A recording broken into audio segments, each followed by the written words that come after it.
Hello, everyone. How are you? I hope you are doing very well. Greeting friend Alfonso. Today will see the simple past. This tense is used to talk about events that happened in the past and that are already finished. Let's see the structure in the affirmative mood. In the affirmative sentence, first there is the subject. Later, um, for example, subjects like I, you, he, she, we, and anyone other subject. And later is the verb in past. That verb which can be regular or irregular. Regular verb such as a word as, for example, dance, it will be danced. You will gonna add uh, at the ending ed, the letter ed to them. Okay, for example, work, I added ed to the end. Worked, worked. Play, added ed, played, and dance, added ed, danced. Perfect. The regular verbs such as a work and and and is that in the case of irregular verbs, each of these verbs change completely when converted into the past tense. For example, the verb take will become took and the verb drink will become drank. For example, in my other paper, yes, in this irregular verbs, like eat. The irregular verb is ate, ate. Irregular verb of take is took. Irregular verb of drink, well, is drank.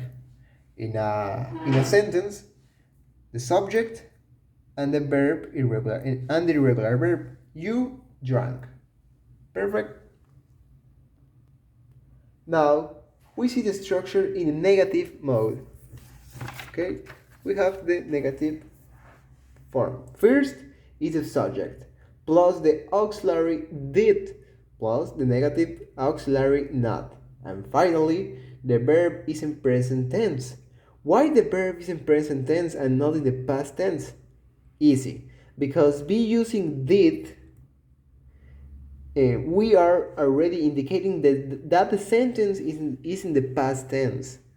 Okay?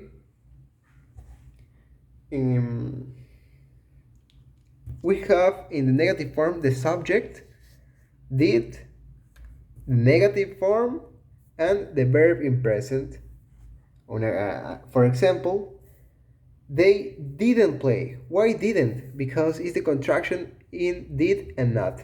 Did not is the same of didn't. And finally, let's look at the interrogative structure with consistence of the auxiliary verb to do in the past tense, which will be did. Then the subject, then the verb in the present tense, and finally the question mark. The interrogative form is here. First, we got the did, later the subject, later the verb in present, and for the last we got the question mark. Okay, for example, I can say, did you dance? And in more difficult tense, I got, did you buy the things that you wanted? And the possible answers for this question, and they can do two options, the positive and the negative. I got the positive, yes, I did, and the negative, no, I don't.